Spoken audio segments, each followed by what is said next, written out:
So after cooling down and with set around 2000 RPM fan, now with the thermal pad run for a day and a few heat cycles up to 110 degrees, it should spread out evenly and perform at its best potential.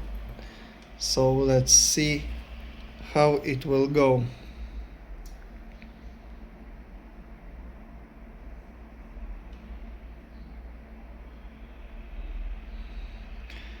I think that it will not improve at all. The original thermal paste seemed good quality, to be honest, but maybe the design of the cooling is not sufficient for this card. I owned the 9070XT, the Sapphire Pulse edition, and the hotspot temperature never exceeded 80 degrees, but the delta was around 30 degrees. It's normal for this card, I think. Most of the ones that I encounter have similar delta of around 30 degrees. It's a lot, but hey, it is what it is. Newer Nvidia cards, they have big difference in the hotspot temperature too. So that's how it is for the newer cards. So I will let it run for 3 minutes and we will see what will be what we are working with in the end, but from what I can see right now, it will be the same. Starting temperatures were 56 and 86 on the hotspot. VRM was 85-86, so I believe that putting PTM does not solve the problem with the card, because it is not a thermal interface problem, it is just a bad design problem.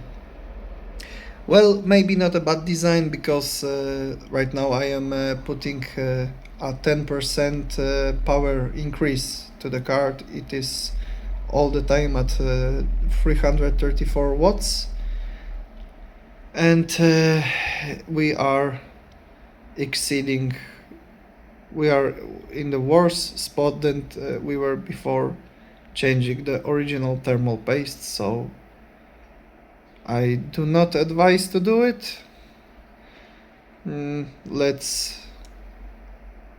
So I think we are pretty much even out with the original thermal paste application on the PTM, because today is a bit hotter day than day before. So I think that this 2 Celsius points difference is just because of the hotter day today. So we are at 3 minutes. Well, the card is perfectly fine. Maybe it's not the best that 9070 can do. If you want lower temperatures, just buy the XFX editions of the cards or Sapphire. Now let's see how it will be with stock power limit without the 10% overpower. I will just disable it, and I'm still rocking around 2000 RPM profile. Maybe let's take it a notch higher to make it more even.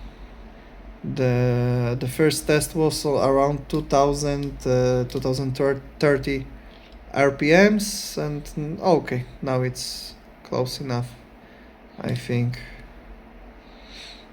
Yeah, without the overclock and 10% boost to the power, the temperatures are fine. I guess they will go down a bit with the time, and pretty much every single 9070XT can do -10 on the volt slider, so we can go to -10 and observe how it will go. The wattage seems the same, it's 304.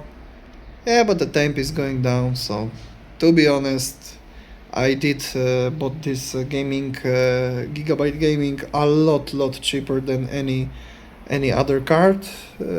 Just don't fiddle with the power slider, as it is not really giving you any performance in this card series, and take a minus 10 millivolts undervolt, and yeah, those temperatures are perfectly fine and perfectly safe for any GPU.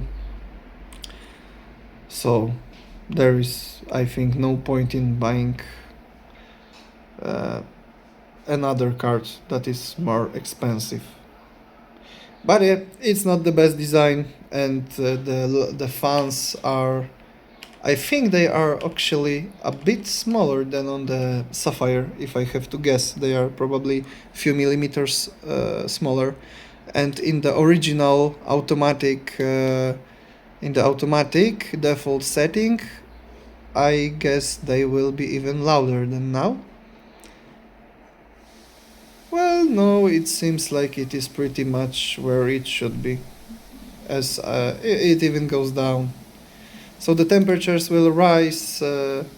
I advise to just kick the fans up to 2200 RPMs. They are barely audible if you are using any case. I am using a card without any case, connected via Oculink to mini PC, so in my case I don't want the fans to spin too fast, because they are loud as hell on this Gigabyte model. They are going above 4000 RPM and they sound like jet engine, which I don't like, and I don't know why they even make them go as fast. I don't think there should be an option for it, because it really doesn't change the temperatures. Let's see.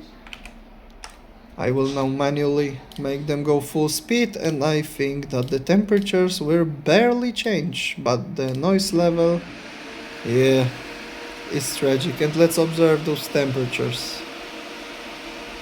3 degrees down, 4 degrees down, 6, 7,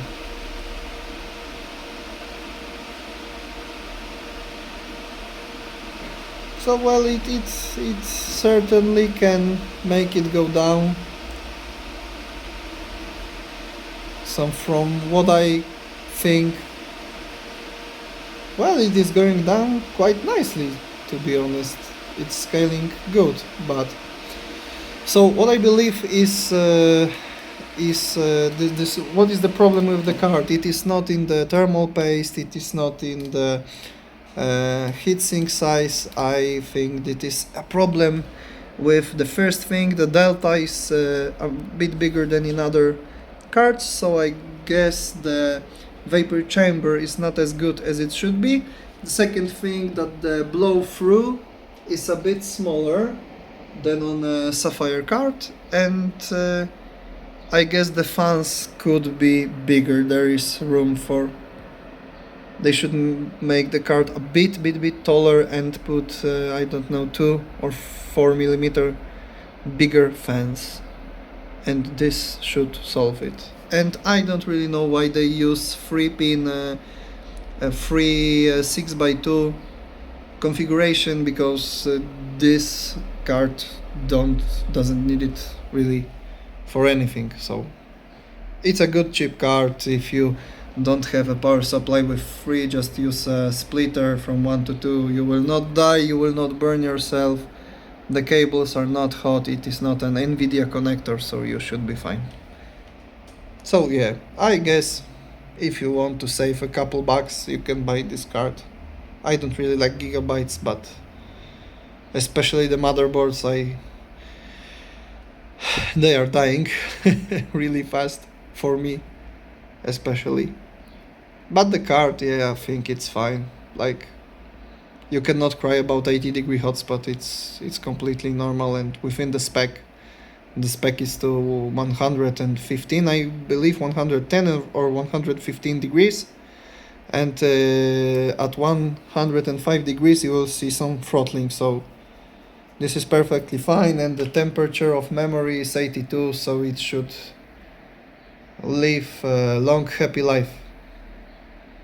Also, while gaming, you are not having such a big stress as 4mark is, so I think the card is perfectly fine. Just buy it, it's the cheapest one. You will not regret it. Goodbye.